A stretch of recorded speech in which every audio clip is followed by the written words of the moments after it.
Friends, బాగున్నారా? నేను బాగున్నాను. నేను మా షాప్కి వచ్చి ఇక్కడ అంతా క్లీన్ చేసుకొని ఇక్కడ కూర్చున్నాను. మా చిన్న షాపు పైన లేస్ కనబడుతున్నాయో చూడండి. లైక్ చేయండి, సబ్స్క్రైబ్ చేయండి. మాది కర్నూలు న్యూ కృష్ణానగర్ సర్వేపల్లి హాస్టల్. అక్కడ చిన్నది మాది షాప్ ఉన్నది. మన జీవితం చాలా చిన్నది. ఎడదుడుకులు ఎన్నో వస్తూ ఉంటాయి, పోతూ ఉంటాయి. అందులో మనం ఒడ్డులో చేపలాగా కొట్టుకొని వస్తూ ఉంటాము. నీళ్ళలో ఉన్నంతసేపు మనం సేఫ్. చేప బయటకు వస్తే దానికి బయటపడితే ఎట్లా కొట్టుబిట్లాడుతుందో మన జీవితం కూడా చాలా చిన్నది. మన జీవితాన్ని మనము అర్థం చేసుకునే లోపల సగం జీవితం అయిపోతుంది మనది. అందుకే ఫ్రెండ్స్, లైక్ చేయండి, సబ్స్క్రైబ్ చేయండి. నా వీడియో నచ్చితే లైక్ చేయండి.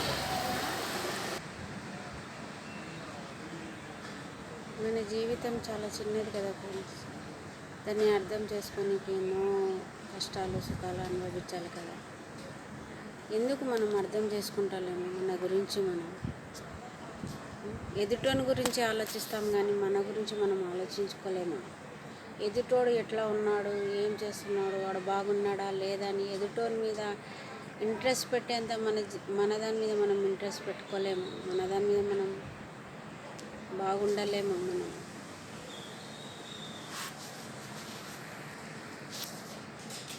ఫ్రెండ్స్ ఇవాళ ఉంటారు, రేపు పోతారు. ఫ్రెండ్స్ డబ్బు ఉంటే ఫ్రెండ్స్, డబ్బు లేకుంటే ఫ్రెండ్స్ లేరు. ఫ్రెండ్స్ గురించి చాలా తక్కువ ఫ్రెండ్షిప్. ఎంతసేపు ఉన్నా మనీ పైసా ఉంటే ఫ్రెండ్స్, పైసా లేకుంటే నువ్వెవరో నువ్వెవరో. నీ కాడ పైసా ఉంటే నీలాగా కుక్కల్లాగా తిరుగుతారు. అదే నీ కాడ పైసా లేకుంటే నేను తిరిగి కూడా చూడరు. అది మనం ఎందుకు అర్థం చేసుకుంటాలేము? ఎవరో పిలిచినారని మనం పోయి మన జీవితాన్ని మనం ఎందుకు నాశనం చేసుకోవాలి? మనంతకు మనం ఉంటే సరిపోదా?